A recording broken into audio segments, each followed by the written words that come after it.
जय जय रघुवीर समर्थ श्रीमद्दास बोध दशक 15वा आत्मदशक समाज 9वा पिंडोत्पत्ती निरूपण श्रीराम समर्थ चौकानेचे प्राणी असती अवके उदकेचे वाढती ऐसे होते आणि जाती असंख्यात तत्वांचे शरीर झाले अंतरात्म्या सकट वलले त्यांची मुलं जो शोधले तो उदगरूप शरदकालेचे शरीरे पिल पिलो जिरपते निरे उभय रेते एकत्रे मिसलते रक्ती अन्न रस दे रस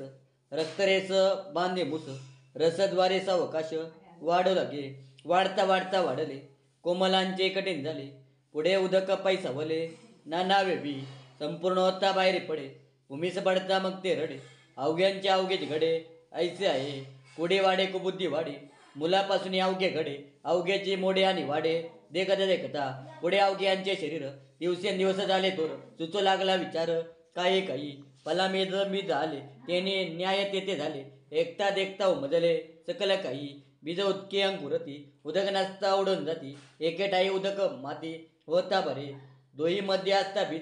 बीजोन अंकुर सहज वाढता वाढता पुढे रिज उदंड आहे इकडे मुल्या धावा घेती तिकडे अग्रे लावती मुले अग्रे रिजवा होती बीजापासून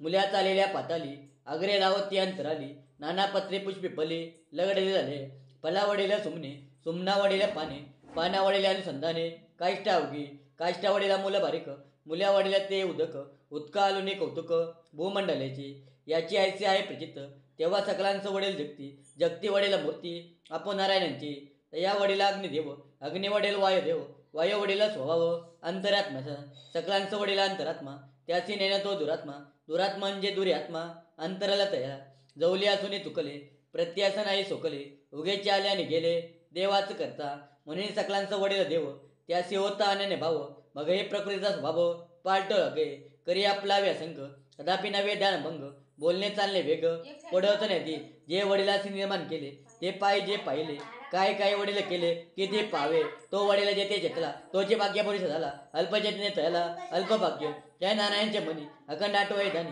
मग ते लक्ष्मी त्यापासून जाईल कोठे नारायण असे विश्वी त्याची पूजा करीत जावी या कारणे तुसवायची कोणीतरी कया उपासना जो ने पाविली तो ते विश्वालते झाली नकले लीला परीक्षिते नवचे कोणा देवाचे लीला देवे गुण अनेक दुसरा पाय कोण पाने जितके आपण देवाचे असे उपासना सकलांच आहे अंतरात्मा कोठे नाही या कारणे डायटाई रामी आठवविला ऐसी माझी उपासना आणि तर नवी अनुमाना नेऊन घाली निरंजना पहिलीकडे देवा करता कर्मे चालती देवा करता उपसक होती देवा करता ज्ञानी असती किती एक नाना शास्त्री नाना मते देवाचे बोललेले समजते नेमका नेमी व्यवस्थे कर्मानुसार देवाचा अवघे लागे करावे त्याचे घेऊन जितके घ्यावे अधिकारासारखे चालावे म्हणजे बरे आव्हान विसर्जन ऐसे जे बोललेले विधान पूर्वपक्ष झाला इथून सिद्धांत पुढे वेदांत सिद्धांत दादांत प्रचित्त प्रमाणे नमस्त पंचगण सोडणे निहित वाक्यार्थ पावा तिसरे दास बोधे पुरीशा संवादे पिंडोत्पत्ती निरूपणाम समाज 9वा जय जय रघुवीर समर्थ।